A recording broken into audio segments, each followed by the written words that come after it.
Welcome everybody. This is Immortal Minds episode 27, 28. We're on to a big one, but we got a very special guest. We got nitr0 joining us. And for those who don't know, nitr0 is a legend of the CS:GO scene, one of the biggest names in North America. You look at his career at just 25 years old, he's made $920,000 in just prize money, putting him at 101 overall on the planet. So first of all, nitr0, how does it feel not to be in the top 100 of earnings because Alish has stolen that spot from you by $6,000? It's funny because we used to always like look at that stuff, and he would always be like a little below me, and then Keith and Jake would be a little bit above me. So it was like a little like fun jokes that we'd have with that kind of stuff. But yeah, I don't know. You guys Hopefully, I are can all do it with winning. Valorant. You guys are all winning, and now you have an Yeah. opportunity to win even more money. You've made the move from Counter-Strike. You officially announced your retirement from Team Liquid in August. A lot of the staff members saying he's an immediate Hall of Famer for us. What a legend. He's done so much for this team.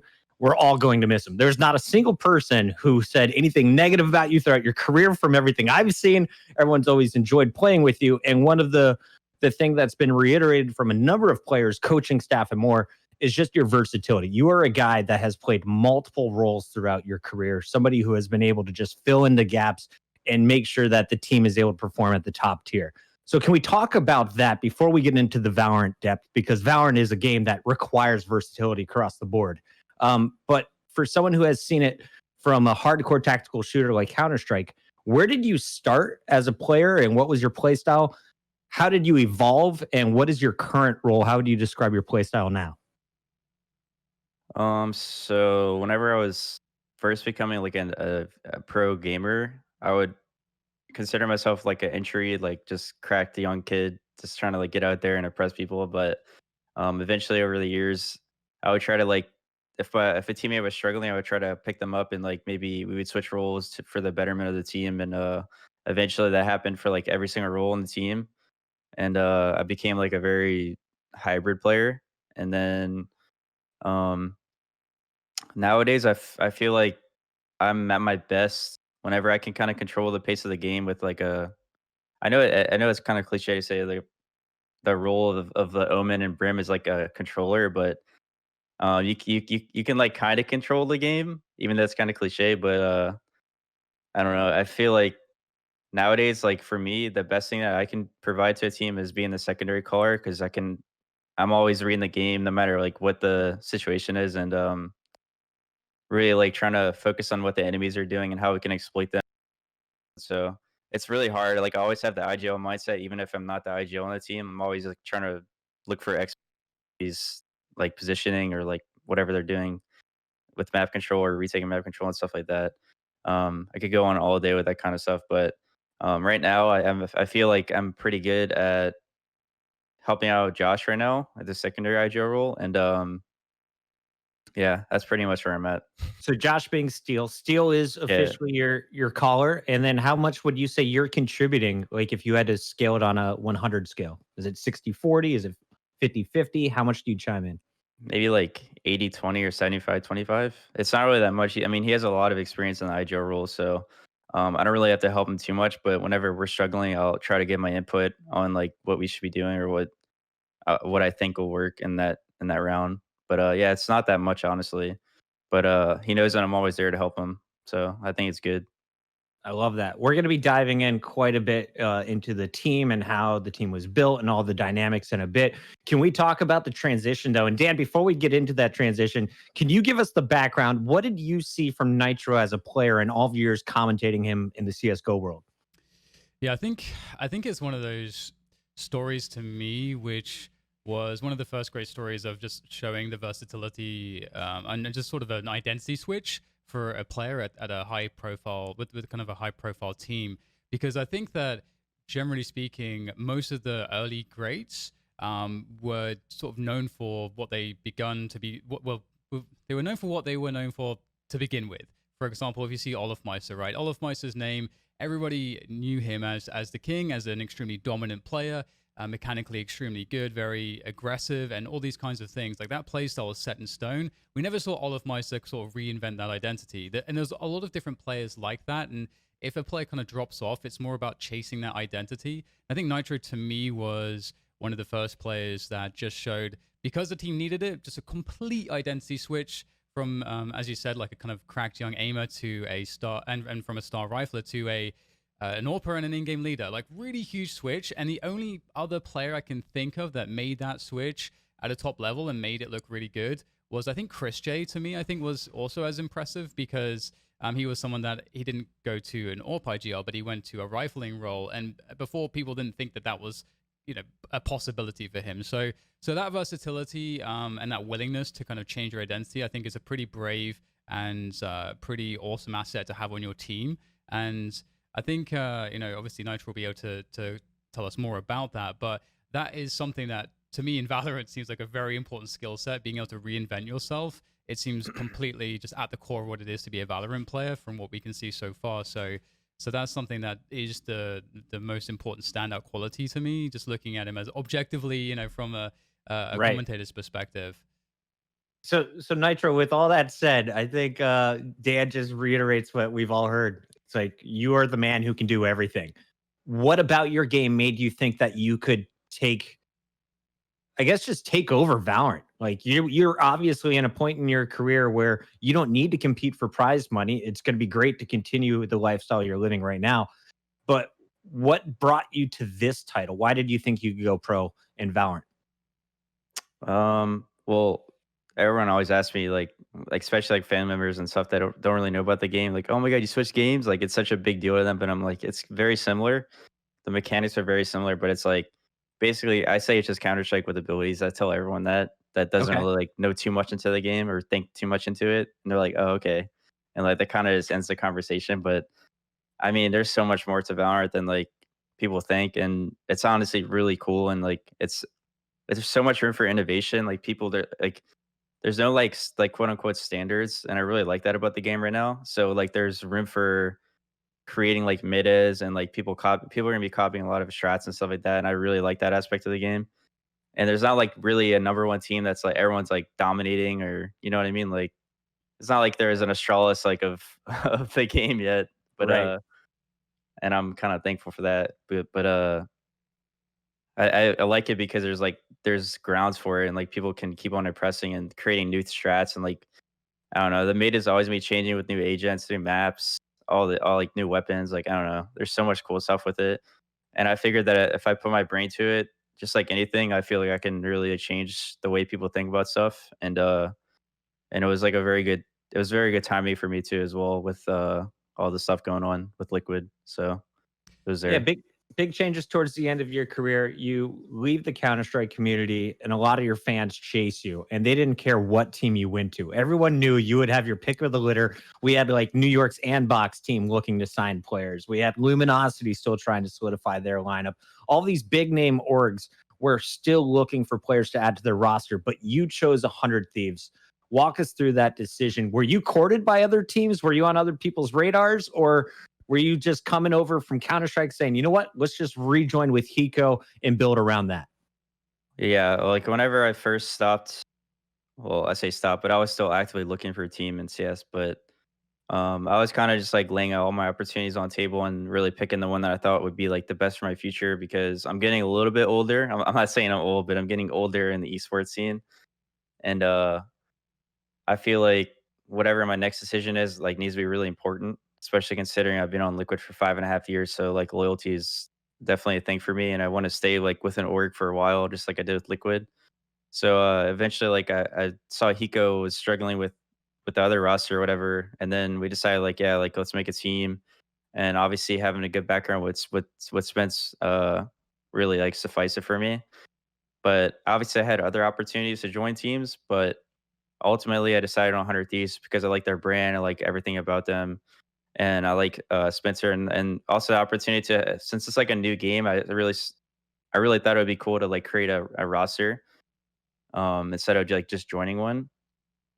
But there were opportunities like to join a roster, obviously, but I thought that creating a roster would probably be the best for me, because I kind of like handpick who I want to play with and stuff. And Also, oh, sorry, go ahead. I was gonna say, and I had like I really didn't have too many opportunities on Counter Strike. Um, like not too many people were looking to make roster changes with all the majors and stuff going on, all the roster locks and all that good stuff. That's always been there forever with Valve, you know. Yeah, I was gonna ask you as well about that process because there's so many things that are really different to CS and for better or for worse, CS has a lot of issues in, as you were sort of mentioning, there's no sort of, let's say, like transfer window, so it seems kind of messy to try to secure new players on contracts or to figure out whose contract's ending when. Is it before a major? Is it after a major? Like, there's so many different questions when you're trying to grab players, and it seems like in Valorant there's a lot of things that are a lot easier in that sense. And obviously, I wouldn't imagine that the contract prices are like as high or many buyouts or so it feels like, generally speaking, just thinking about contracts, that's easier or will be easier going ahead in Valorant, as well as the schedule. And also, just it doesn't feel like you're going to get Astralis versus Virtus Pro. It's a bit of a throwback, but Astralis versus Virtus Pro, every weekend, for example, in a super high profile matchups, and that would be at the detriment to the esport in general, because you don't want to be showing stuff constantly. This game has so much nuance to it tactically, and showing stuff that hasn't been seen before is that's like, you want to be holding on to that for as long as you can. So those matchups wouldn't really work. So there's like lots of differences in that sense. Coming into this game as someone from CS, as someone that has experienced and maybe has gripes with some of the things that never seem to change in CS. What are some of the things that you're most looking forward to being different? Well, obviously, for starters, working with Riot and Valve are two completely different things. I feel like Valve did a really poor job at managing their own game. They focused a lot more on Dota, it felt like, personally, instead of Counter Strike. And they didn't. To me, it feels like they didn't know what they had with Counter Strike. I mean, Counter Strike is like probably the best game in the world, or like ever. But like, just the amount of things that you could do in it, and like all the rivalries they have in it, and all the different amount of teams and stuff. So I don't know. I just think the game's been around for what, 20 years, and it's still like one of the most popular games in the world. I mean, has that ever happened really? Probably not. But it's really cool to work with Riot, especially now, because I know they've done a really good job with League of Legends and stuff. So for me personally, it was kind of cool to like work with a new company. I'm not directly working with them, but I'm playing their game. So Yeah. but it's still like something there, you know what I mean? And yeah, I mean, so far it's been all right. Like, I'm kind of upset with that they're changing stuff in the middle of a tournament, but it is what it is, and everyone has to be forever adapting and stuff like that. Everyone's playing the same patch, so it's even play field and stuff like that. For those who aren't familiar, can you walk us through, like, as a player, what are these changes that you're having to deal with? We're in the middle of First Strike, by the way, where we've done the closed qualifier and the open qualifier through NSG. We're now into UMG's second open qualifier. So, nitr0, what changes for you, though, as someone who has made it through the closed qualifier and waiting for that next leg of the First Strike event? Well, we were actually having a discussion yesterday about it, and we're trying to figure out if we're playing, because they released a new map called Icebox, and we're trying to figure out if that's going to be in the main event, the December main event, and I think it is. And we also think that Sky is going to be allowed, because in this, I'm pretty sure in the UMG and the nitr0 gamers that Sky wasn't allowed and Icebox wasn't allowed. So these next like couple of weeks, we have kind of the edge to practice over these teams with Icebox, and then also with Sky. A lot of teams that are practicing nowadays aren't really. They're saying like no Sky allowed or no Icebox, and we're gonna have to like find teams that want to practice those maps so we can kind of see like where we're at with the new map and stuff like that. And yeah, I think us qualifying was really, really like clutch, just because of all the changes going on. It was like super good timing, because now we have like almost a month to practice. Well, not like a little bit less than a month to practice. So, like even before when we went to the Cash App compound, um, like Riot like randomly moved the dates up like 4 or 5 days of the tournament. So we had like 1.5 day of boot camp or something, and I mean, not boot camp, but like actually being in person. Like we met each other. We had like 1 day of practice, and then we had the tournament. So it was like super hard to actually get accustomed to everything there. Thank God we qualified in the end. But the second qualifier that we played in, where we played in CSM and stuff like that, and we actually had like 4 or 5 days of actual boot camp. So we actually learned a lot during that little short span of time that we had together, and I think it really came into fruition. I love it. Dan, do you want to jump right into First Strike? We can talk about the team later, or I do want to hear real quick, nitr0. You were mentioning the interest in coming to Valorant and joining a team where you felt you could be a part of the roster evolution. So how did the team get built? Can you walk us through the steps real quick? How did you get to your official 5-man starting lineup? So obviously, I actually spoke to Josh like months ago about Valorant, what his thoughts were on it. Steel for people who don't know. And we were kind of just like talking, like, do you like the game? Do you not like the game? What do you think is good about it? And all these kind of things. I think it was like we had a conversation like between like an FPL game or something. Like we were waiting for the queue to pop and we are just like chatting. But he was like, yeah, I mean, it's cool. Like, I know his situation kind of sucks with getting banned and stuff like that. So it might be like a really good out for him and his career. And eventually I was like, because it was a really hard decision for him to change games because Chaos was actually doing really well in NACS. And I know it really took a lot for him to like want to change games, but eventually he did. And so then we got me, Hiko, and Steel. And then the other two spots we tried out for like 2 to 3 weeks of different kinds of players, all kinds of players. I don't really want to go into too many names, but what we found ourselves really comparing all of our tryouts to Dicey and Asuna. Um, like we would try out like like I don't know, like duos or like just one and one, and we always found ourselves comparing them to them too. And we're like, yeah, well, we think they're probably better together. They have like a little bit of chemistry together from coming from Immortals and stuff like that. So, at the end of the day, we decided to go with them too, and I think it was the best decision that we could have made.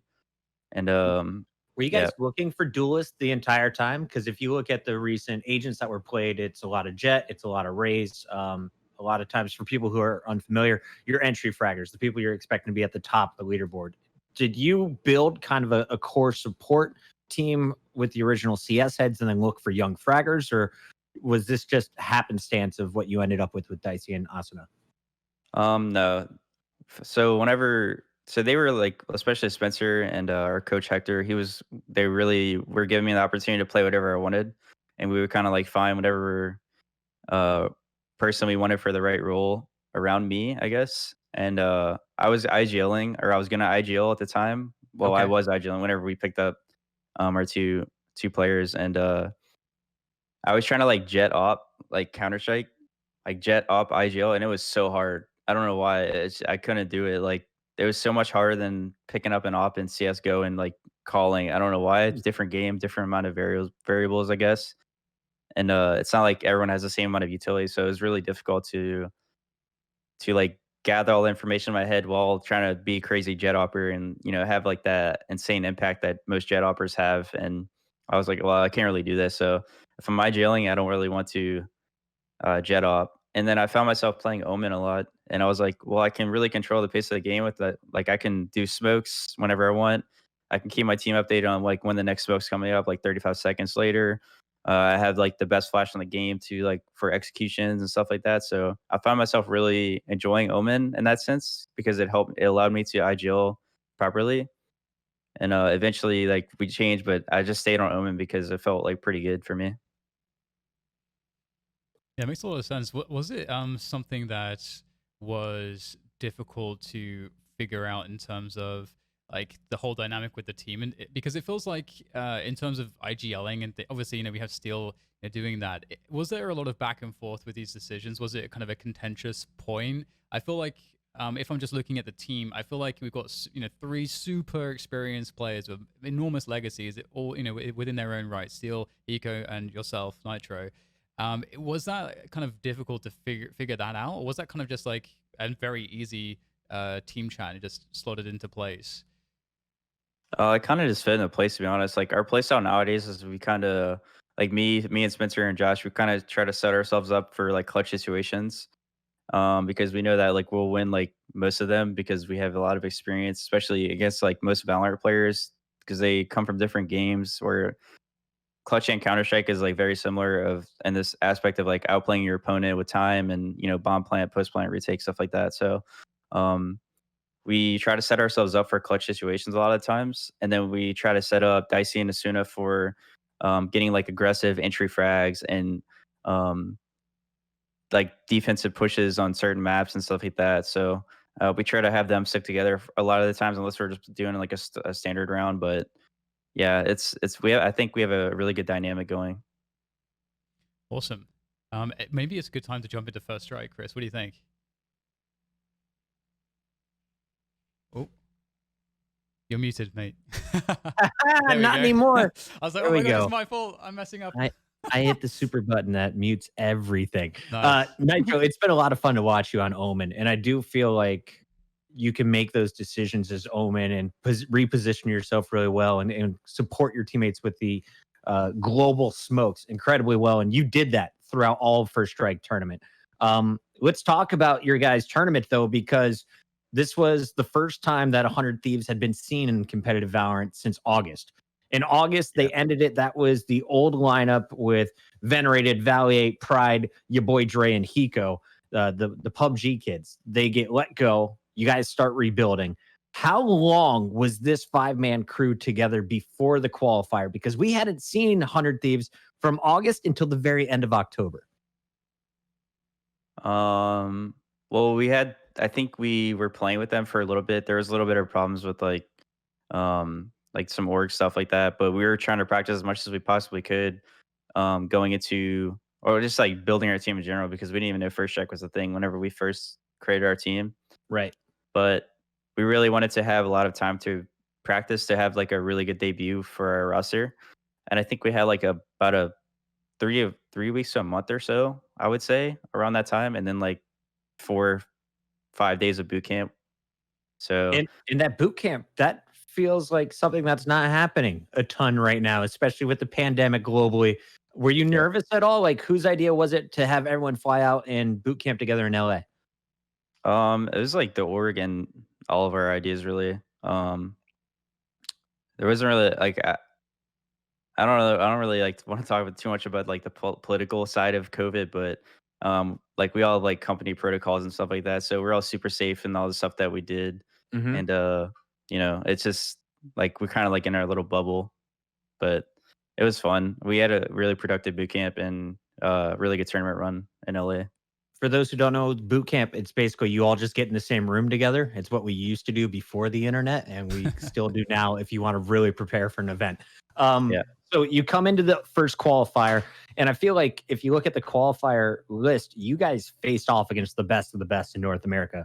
You had to face off against Moon Raccoons. That was a 2-1 victory. And then Dignitas was a 2-0 victory to get yourselves in a position to play TSM in the round of 8. That TSM match went 0-2. And you said after that, you put in 5 or 6 days of boot camping and you really got ready for then the closed qualifier where you had to face off against Luminosity twice and you lost to Cloud9. But you got that rematch against TSM. So can we start there? What did you learn from the first time you played TSM in the open qualifier to then 2-0ing them in the closed qualifier? It was OT, by the way. So very close second game. But it seems that you guys made some huge adjustments along the way. Right. So the first time we played TSM, it was like we found ourselves not playing our own game. And it was like we kind of like tried to look too much into them instead of focusing on ourselves. Because we found out, like, especially in this game, it's not like CS in the sense that there's so many random variables that can happen. Like people are changing, like especially in the old patch, like sentinels are changing positions every round. You never know where the camera is going to be. You never know where the trip's going to be. You never know where like Omen's going to be. You know what I mean? Like there's so many different random things that people change, and it's really good for the competitive environment. Like everyone's changing positions, so it's hard to anti-strat really. Okay. But we had like the short boot camp, like the 4 or 5 day boot camp. We changed a lot of stuff for TSM, and I think we played our own game. We were super confident in ourselves going into that specific best of 3, because I think it's just like Counter-Strike in the sense that if you lose a best of 3 versus a team, I feel like you have the upper hand going into the next one, even if you're the weaker team, because you learn from your mistakes, right? You probably learn more when you lose than when you win. So we definitely learned a lot after a VOD review of the TSM match and stuff like that, and we played our own game, and it went really well for us. After that matchup, you had to face off against Sentinels. What were your expectations going into that series? Because now we're looking at the round of 4. You're already a semifinalist. in your first ever tournament as a team? I mean, we actually never played Sentinels in a scrim before that match, but it was like kind of like they were like half trolling. Like I'm pretty sure like Sinatra picked the wrong agent for whatever reason. It was probably so just a seeding match, but I mean, it is what it is. But we got the win at the end of the day, so that's all that really matters. Um, I'm not too big of a fan of playing this many matches just for seeding, especially when there's like another qualifier. Like it's kind of weird, Right. very weird dynamic. But it is what it is, and we have to accept it at the end of the day because we're professionals and we try to win every match that we can. And um, I think if to me it felt like they started trying harder on the next two maps split in. I think what was the second map? I forgot. I gotta I go don't to remember. Sprite, to be Blanking. honest. There's Yeah. been a lot of Valorant. Yeah, dude, there's blends a lot of together. matches. It's so hard for me to remember a lot of this stuff, but yeah, I mean, yeah, I don't really know what to say. What else to Oh, say about it? you played Bind and Haven for those two maps, by the way, Okay, yeah, and then finish on split Bind Haven. right, yeah, okay. So Split and Haven, yeah, those maps were super competitive. So As Um, a very quick, go just ahead. like side thought, what's your general feeling on the maps right now in the game? Because there's a lot of criticism and complaints here and there, but at the end of the day, as you said, as a professional, your job is to just go in there and figure out the best way to crush it. So, do you have any quick thoughts on on where the maps are right now? Are these going to be maps you're going to be happy playing for a long time? yeah, I really like I like Bind and Ascent a lot. I think it's cool that they have like a teleporter and then Ascent has like doors that you can close and break. I think it's really cool. It adds like a really cool dynamic to the game. Haven is a little bit weird for me, especially with the Sentinel nerf now. Like baby teams aren't gonna be running Sentinels as much, and they'll be forced to like push more on defense than they already were. So I'm excited to see like what happens there. But I think the maps are pretty good. I don't like Split and Icebox that much, but then again, like I haven't played Icebox competitively yet, so we're gonna see how that goes. But I'm not a fan of the split design. I feel like if I were to change something on the map, it would be like something with the ropes and make mid like an actual viable thing instead of defense having to put like something in the ropes, like a alarm bot or like a trip or something. So they'd have to be put like a body there instead of like a PC utility. So Got it. maybe make it like a ramp or something. You know what I mean? Like that, not this like Right. rope that you have to go like Tarzan. But I don't know. Yeah, I don't like split that much. Are you excited to have a fifth map in Icebox just so that we can have best of fives without repeating the same map, or would you rather play the same two or three over and over again? I'm definitely a fan of having more maps to the map pool. It's kind of weird to have like four maps, and then they have like if you're higher seed, you get one veto, and then the other team doesn't get a veto. Like that's just kind of weird to me. Mhm. But then again, I might just not be used to it. I don't know. But yeah, I think having five maps is good. And I think eventually, hopefully, we'll get to like seven ish, like kind of like CS:GO. Um, but yeah, we'll see. Yeah, the one Yeah, I saving think grace for me with Icebox, despite some of the complaints, is at least that it's very different. So if it is like kind of the Vertigo process in CS:GO a little bit, it took a lot of attention for Vertigo, as it did also Cobblestone. Cobblestone had to. I mean, I actually am not even a fan of how Cobblestone ended up, you but love it. just there was a lot of reiterations and then sort of amendments as time went on, and at the end of it, you had a map that was functionally very different to the other maps, which makes for more diversity in skills and the viewing experience and playing experience. So I'm a fan of that. So hopefully they figure it out. Yeah.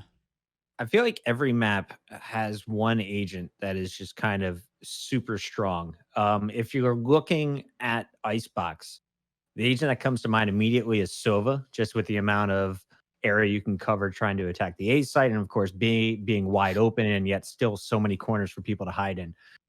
Do you think there's going to be one agent or one role that is going to be critical to success on Icebox just through the early plays that you've done so far? I think anyone with like verticality, so like Omen, Jet, Raze, Sage. I feel like I'm missing one. It's like Maybe Brim not. can't jump, Brim can't jump. Yeah. Phoenix can't teleport yet. Yeah, so I think anyone with like verticality is gonna be super good on the map just because of the amount of like places you have to be in to get to like a heightened block or something, like especially on the A side, like there's so many different 50/50s and like different headshot angles that you can get in that are just favorable for you. But yeah, I think like I don't know. I can't see too many people running Sova on that map actually because there's so many like obstacles that you can hide behind to block darts and stuff like Okay. that. I don't know. Like we've been having discussions about like what comp we think is best, and I think Breach is going to be super good on that map because like you could flash through so many different crevices and walls and stuff like that, and then you could also use his aftershock to like clear out like corners, which is like, there's like a million corners on the A site, for example.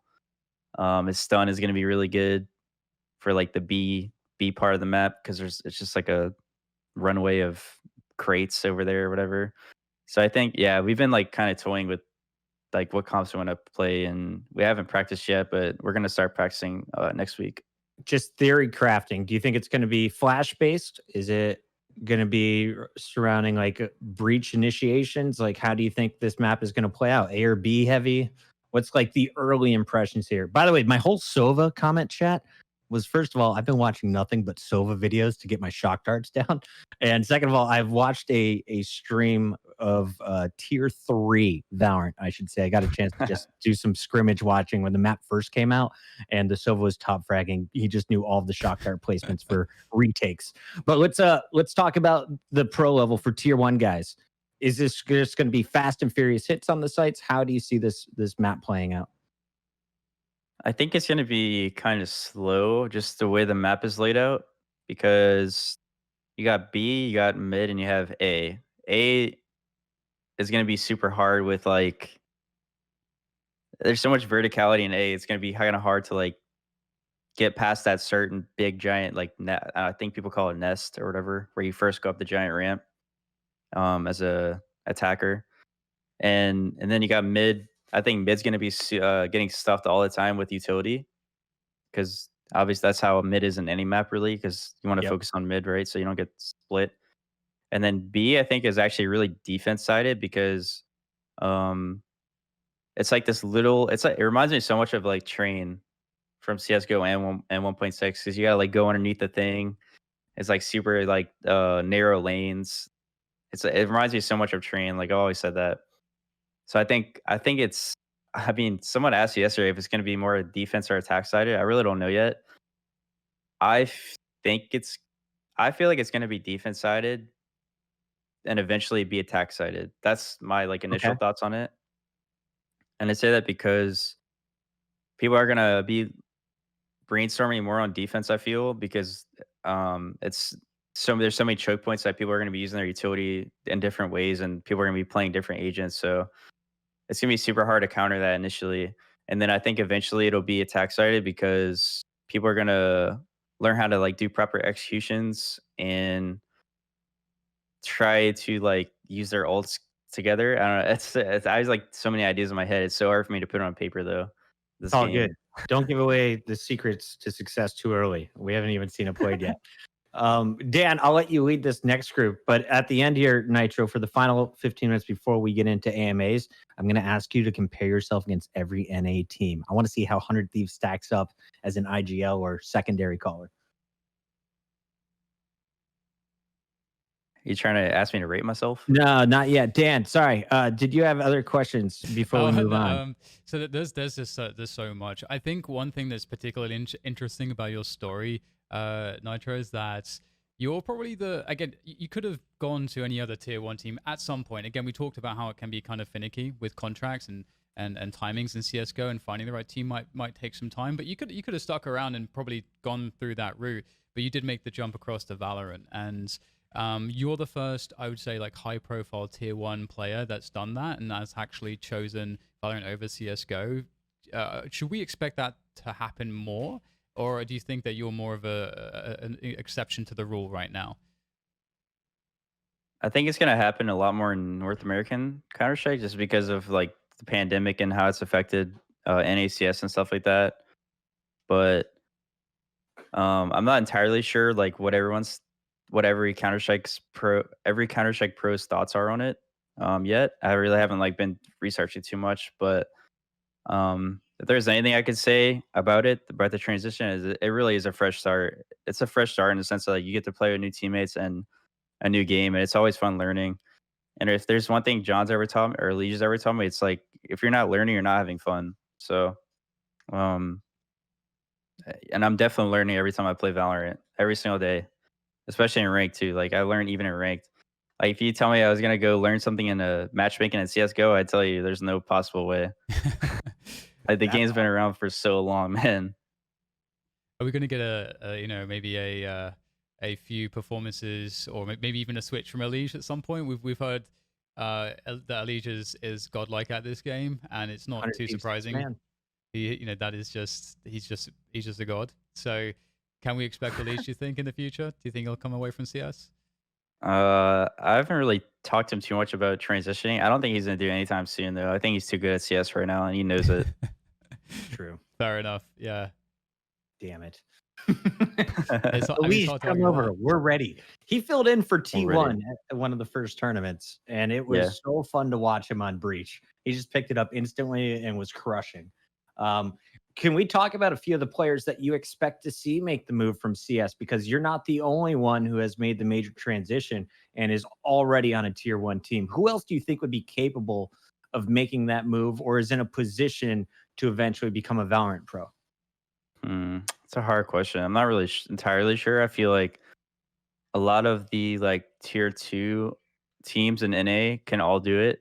I think yeah, like Som and Daps transition, and I think they're doing pretty well so far. Um, the thing is, whenever you switch from CS:GO to Valorant, it's such a big change in like the way you think about things. Like it's not like CS:GO at all in the sense that like everyone has a smoke molly and flashes and nade. It's like you have to take into account like so many more different variables, like I was saying earlier about anti-stratting, that it really is like a different beast in terms of like utility and getting like information provided to you. And there's like you find out there's like 2B or like 2 coming up short on like buy, and next thing you know they're like teleporting to B. So you have to make sure you keep somebody at B on buying to like be ready for that. Like there's nothing like that in Counter Strike. So like right there is like a huge learning curve and something that we had to learn over like multiple scrims of over rotating. And I think like over rotating is like one of the biggest things that amateurs make in this game. And yeah, I think yeah, Do you think there's like a not type really of new. CS pro that wouldn't transition well? Like, because it, as you say, like there's a lot of extra stuff to take into account, and CS moves a lot slower in terms of the meta, and there's a lot of players that can get away with having extremely good mechanics and can focus on a mechanics first approach. Do you think that's a thing, or do you think anyone who's already reached the top level in CS is going to be okay to transition over? Um, that's a hard question because I haven't really seen too many like CS players transition or that I played against at least that I'm like, damn, this guy sucks. Like, like usually people that are good at CS like are like already naturally going to be good at Valorant and like have good aim and like decent mechanics. But I think once like the CS player learns like the spray pattern of the Phantom and Vandal and stuff like that, like they already have the aim, right? It's just an FPS basically. It's not like hit scan or anything. So CS:GO has like natural ability. CS:GO players have natural abilities over like Overwatch players, in my opinion, because you got to like control the spray, and like we've been doing that for our whole lives. So it's like it just comes naturally. But I don't know. That's something also like that we were looking at whenever we were looking for players is we weren't just looking at CS:GO players. We were looking at all the different kinds of like we're looking at Overwatch players. I'm not gonna say League players, but like all the other FPS games for our roster because we didn't want to be like too arrogant in the sense that like CS:GO or die, like Right. Yeah. like we know that there's definitely going to be natural talent. Like for example, Dicey didn't really. I think Dicey said he has like 2 or 3 thousand hours in CS:GO, and he's like already that good. So like to me, like that's really impressive for a kid his age, especially because he doesn't play that much CS, but he's like already. He doesn't make like too many mistakes that I think a 17-year-old would make in a team environment at a Dicey really high level. 17? Yeah. What? I thought he was at Nice. least 19. Okay, so how old is Asuna? He's 17 as well. You just picked up children, Nitro. Yeah. How old It's- were you when you started your career? I was like, whenever I joined Liquid, I was like, I think I was 18 or 19. Okay. It's funny Do you because think? Go ahead. it's funny because I was talking to Josh actually. He was asking me when he made the jump across. He was asking me if I knew of any like young aspiring talents because you guys were like looking to fill out your roster and when it came down to it, he said he's just looking for some like super young cracked aimers. Basically, is how he put it. So it sounds like that's it all worked out. So that's great. Speaking Yeah. of Steel, he's in the chat with us. What is the worst part of teaming with Steel? Probably his farts. Oh, I believe that. That's the drawback of the compound. What's the best part of teaming with Steel? Probably his persistence. He never gives up ever. Yeah, Nice. I think his career has showed that. Super Steel, good for Igil. he's a loyal Yeah. man. Never gives up. Yeah. Real quick talk before we get to the AMA. Vandal or Phantom? We ask everyone this. I just tweeted that yesterday. What was the answer? I don't read your tweets. I think I said like my mind is telling me Vandal, my heart's telling me Phantom. I don't know. I By the really way, I'm don't gonna know. bookmark all It of your changes tweets. every day. I like Yeah. that. And now we only have about 10 minutes before the AMA. So I do want to ask about the big teams because I know a lot of these questions will come up. First of all, do you have a rival? I know you've only played in one tournament, but you guys are scrimming all the time. Is there like a bit of a rival or someone that you really enjoy playing against for just pure success at the end of that matchup? I think there's like a little rivalry between like us and TSM, but I kind of want to beat C9 since they beat us last time. For me personally, I don't have like any like vendettas against people that play Valorant, but I don't like losing, and I definitely want to get revenge on teams that beat me. So that's just how I am. I love that. What is it about C9 that gave you guys trouble in that matchup? Because this is a series that I'm looking forward to. Hopefully, we'll see it again in the next qualifier later on in the tournament. I think they just outplayed us. I don't really remember too much. I'd have to review the VOD again, but I think the matches were pretty close. Actually, I think we threw a couple rounds. So I don't know. I think C9 is a team where like they could beat us any day and we could beat them any day. We practiced pretty well versus them, but yeah, I think they have a lot more experience in this game so far. But I think next tournament will be more prepared for them. When it gets to TSM for the third meeting, you guys are both 2-0 against each other in your individual matchups. In the third meeting, how would you describe the stylistic matchup? How do you guys compare? I think it's gonna be more of like a whoever prepared the most or like changed the most stuff. For example, like pistol rounds, and it was funny because we did a pistol against them on Ascent on our attack, and they did the same exact pistol on our defense, and we had like 4 people there ready for them. It just happened to be like that. It was really funny. I even spoke to Jaron about it later. I was like, "Nice pistol," and he's like, "Ha." But I think it's really cool. It's like because next time we play them, it's gonna be like kind of like a mind games kind of thing. Like we have versus Astralis in 2019, 2018. Man, it was so like there's so many mind games going on against Astralis whenever I was playing them. Whenever you play someone like a certain amount of times, you just like people say like whenever you go to like overtime, like 4 or 5 overtime, is like straight like mind games. Like people throw all their fundamentals out the window. They're like rushing B on Inferno when it's like 4th overtime, trying to catch the opponents off guard. I think it'll be something crazy like that when we play TSM. I hope so. That sounds fantastic. I'm in for the big brain chess competition. Let's talk about Sentinel's matchup here. You were able to edge them out 2-1. You mentioned Sinatra doing a little bit of a troll pick or accidental agent selection. But if you match up against them again in the future, how do you feel you match up against them stylistically again? Because previously you mentioned Sentinels is one of the weird teams, kind of a meta setter in their own right, didn't play what everyone else was doing, and is always moving around their agents and their positions on the map. I think since we don't practice against them, really, it's gonna be us kind of like doing a lot of prep in terms of like VOD review and stuff like that, and then mostly focusing on our own game. But I think role for role, I think we match up really well versus them. Like I said before, that we haven't practiced against them like ever. I don't think we streamed against them one time. So it's kind of hard for me to make a judgment call, but I think we will match up well versus them. Looking forward to that. And then finally, you knew this was coming. The Envy matchup, it was a best of 5, but it only went to 3 games with Envy having some decisive victories in that. Were you guys ready just to be done with the tournament, knowing this was just for seeding? Did we see you in full force? Are you able to learn much from this first matchup? Can you describe that finals for us? Yeah, I think the finals is really weird for us. I think having a best of 5 for seeding was questionable on in terms of the TOs side of things, but at the end of the day, I think they were hitting some shots. Like they were not missing shots at all. And I don't really there's not like too much to say about it, but they were outplaying us. I think they're a great team, and I think they're probably one of the best teams right now.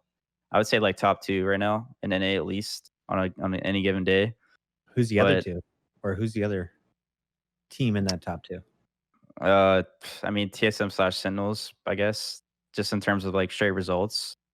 I think we still have to prove ourselves to be considered like ranked right now. I think because only one tournament, you can't really base a team's ranking off any like one tournament, you know. Because yeah, we'll have to see what happens during the December finals for sure to really make a call. Excellent. Dan, feel free to follow up. We got 5 more Yeah. minutes before AMA time. Yes, it was really interesting watching because I did a VOD analysis of your match against Envy on Bind from that finals on Wednesday, and it was really interesting because what you just said kind of rings true. Basically, my takeaway was that everything Envy did on the defense on Bind was kind of perfect. Like, and anything that could have, let's say, maybe been an opening for you guys, someone on their side hit an insane shot.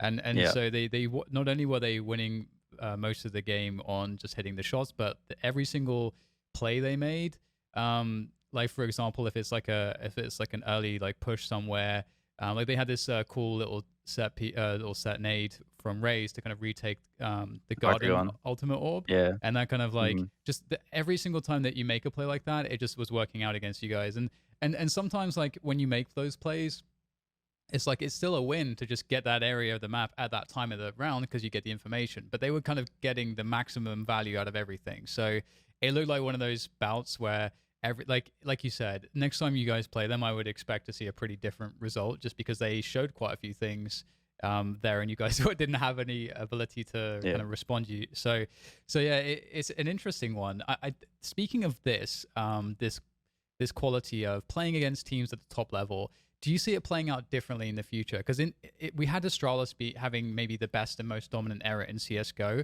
but this game has maybe more variance, you could argue, to it because it's less. It's of course about fundamentals, but there's so much strategy and tactics that can change match to match. And you only have it's an MR12 and not MR15, so there's less rounds to correct. So do you think that it's going to be harder to be on top for a long period of time and to have an error? What do you see the future of the game looking like in that sense?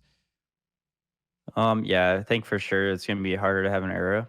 Um, I think the skill floor is like really high in this game. I think, for example, the Moon Raccoons match, like these guys were like they felt like they I've never heard of many of them, but like they were playing really well, especially as a team and individually. And I think that caught us off guard a little bit because they almost knocked us out of the qualifier. I think we won in overtime like twice or something like that. They're like super close matches. I'm like, damn, like these kids came to play for sure. Like they really wanted that win. Um, but yeah, I think it's gonna be harder for teams to stay on top. I think this game is more prone for upsets. Like because like pistol rounds, I think matter way more in this game than they do in CS:GO. Because there's like you said, it's MR13 or whatever. So yeah, pistols matter a lot more. You got 2 pistol rounds each half, or 1 pistol round a half, which pistols are still RNG for me, just like they were in Counter Strike. Kind of just like a gamble, like pick a like it's like strat roulette for pistol rounds for me.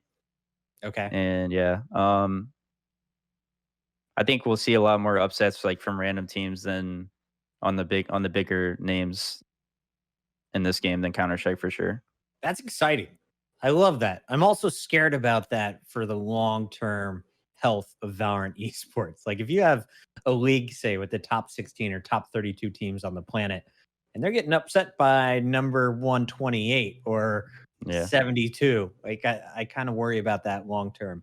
Um, is it a good thing though for the top tier teams to always have to worry about squads they've never heard of or tier 2, tier 3 competitors? Or would you like to have a more consistent group that is kind of playing on the same meta? I think it's good for them to worry because that naturally will make the competition a lot more difficult.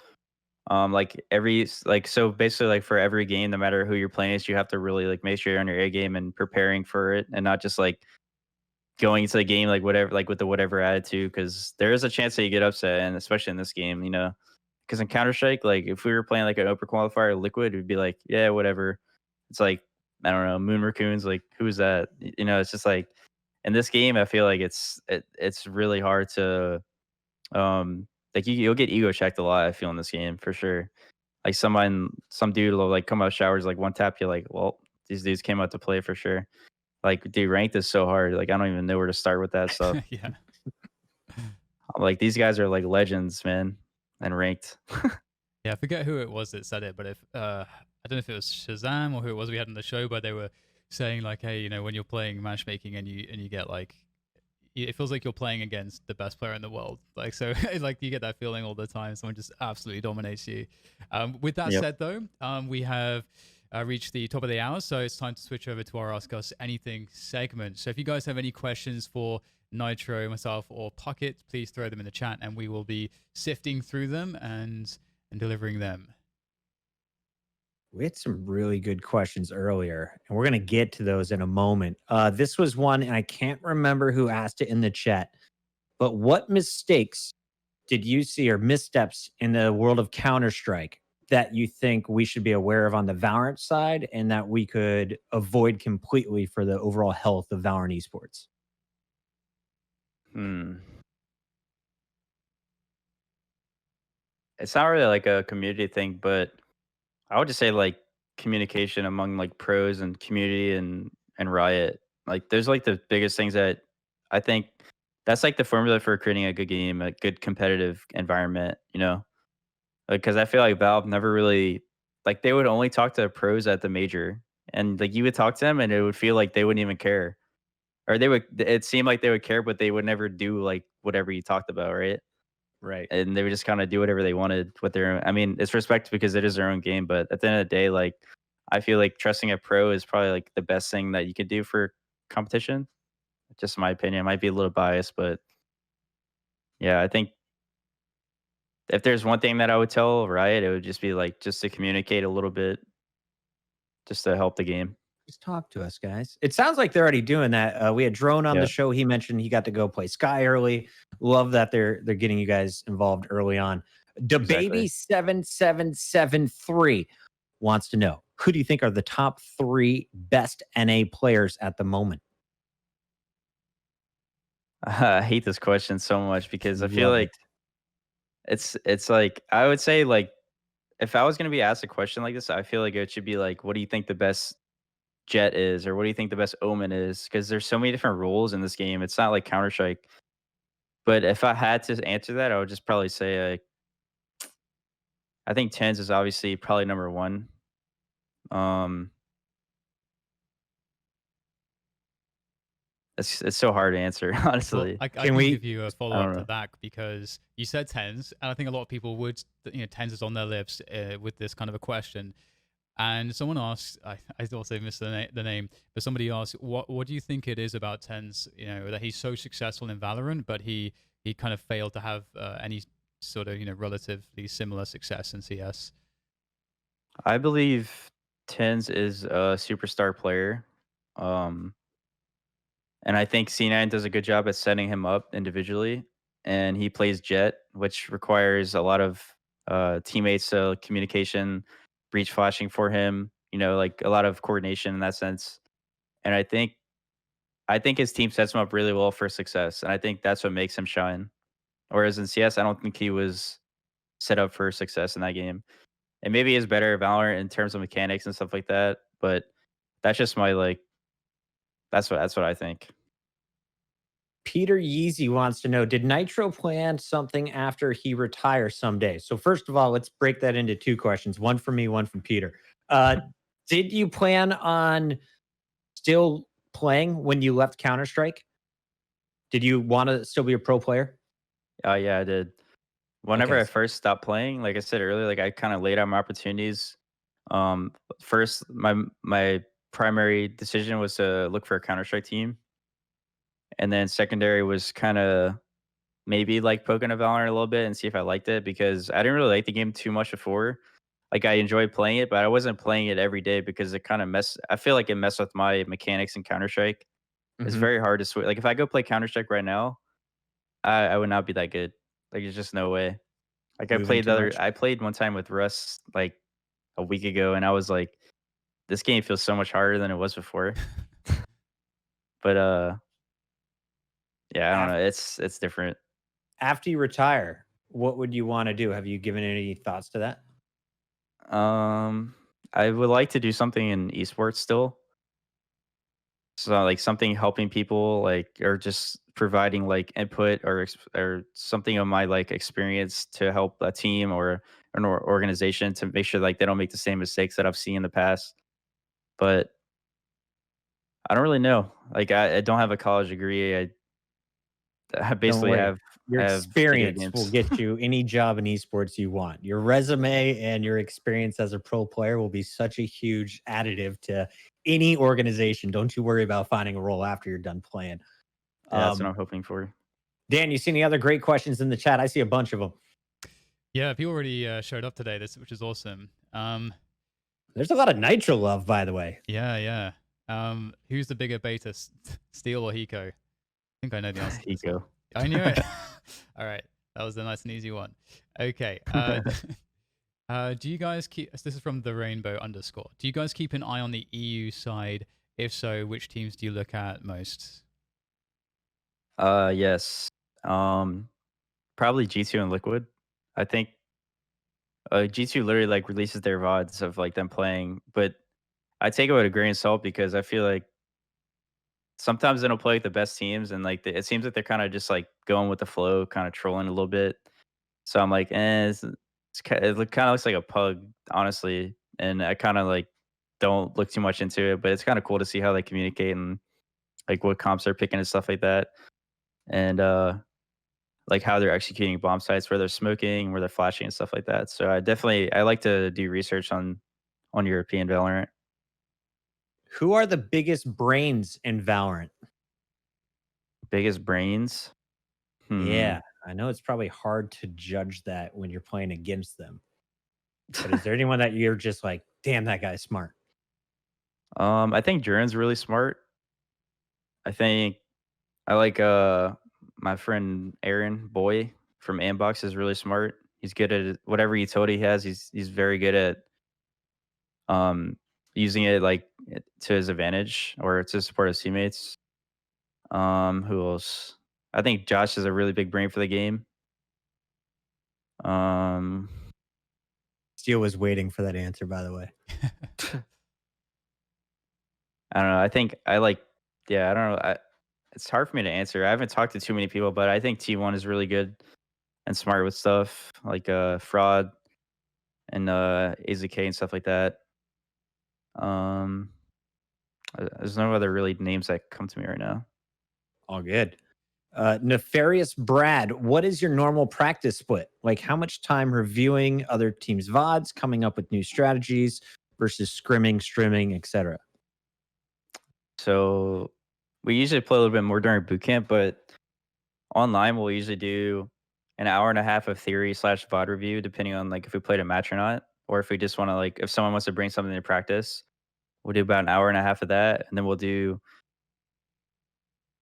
3 scrims, and then we'll have an hour break just to get off the computer and rest our eyes a little bit, and then we'll do 2 more scrims, and then we'll usually do like a little meeting afterwards to discuss what we want to do the next day of practice, or if anyone brings up any concerns from like the whole practice day.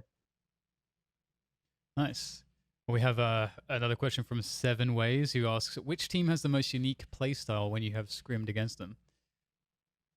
Ooh, I like that. Hmm. I think MV has a really good fundamental playstyle. I don't think that's too unique though. I think TSM's the same.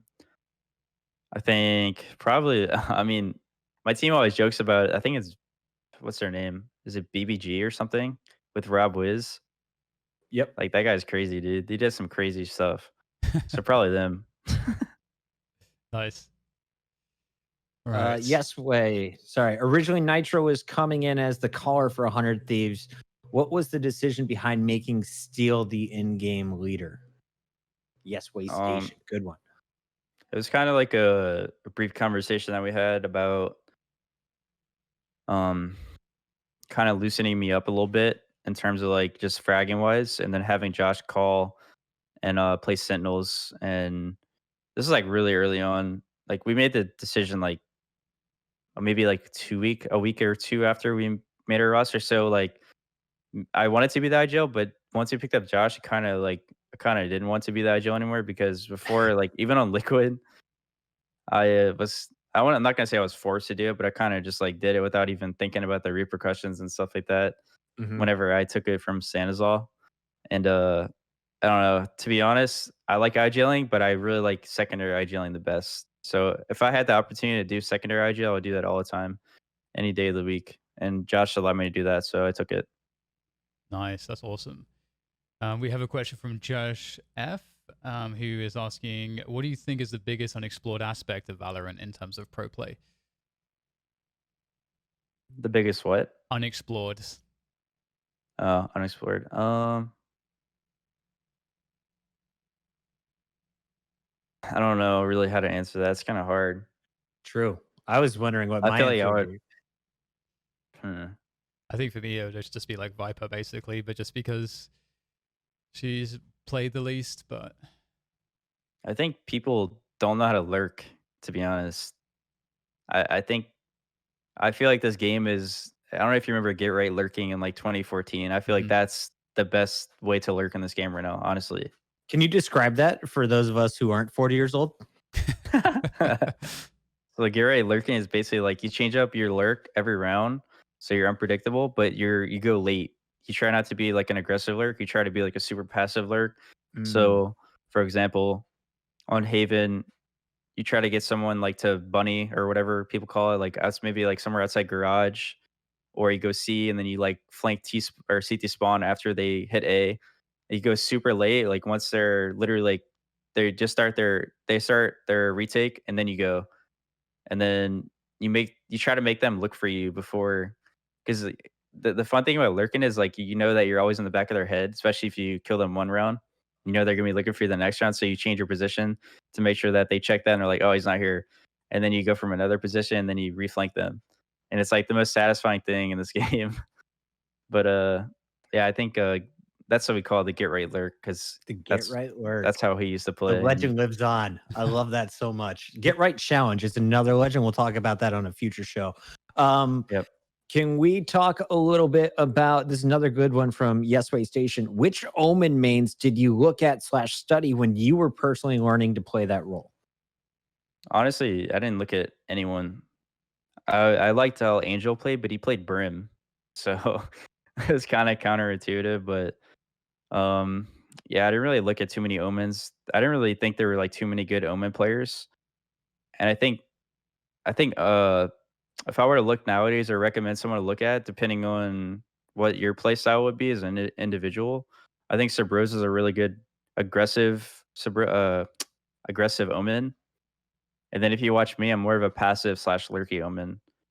So every player has like different play styles, and I think that's something cool that this game brings as well. Is like no matter what agent you play, someone could have a different play style from player X to Y, and I think it's really unique in that aspect. we have This time is to a squeeze Puckett in question. one more quick Get one. it, Dan. Go. Did you have one? Yeah, I Any did. Real burning? quick. Let's go for it. Who would be the most pissed for getting knifed in the back in Valorant right now? If you wanted to insta trigger somebody, who are you knifing? Mm,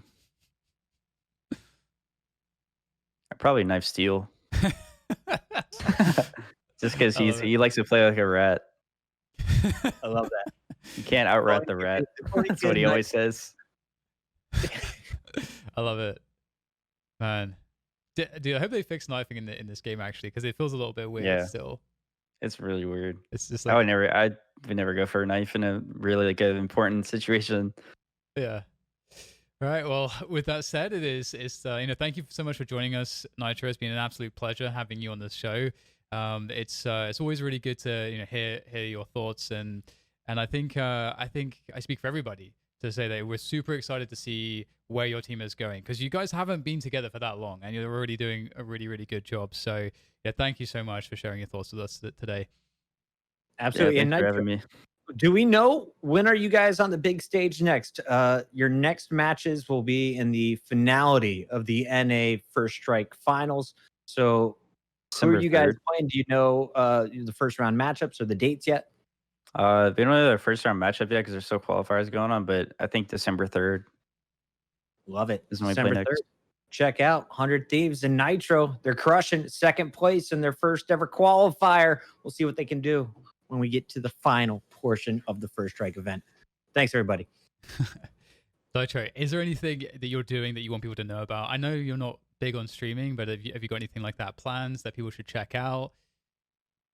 I got a YouTube, but it's just like stream highlights. I plan on doing like guides eventually Ooh, with different agents and stuff like that. So if you want to check it out, it's just nitr0. That's my name on nice. YouTube. Follow this man on the socials. Thank you all. We'll see you next time.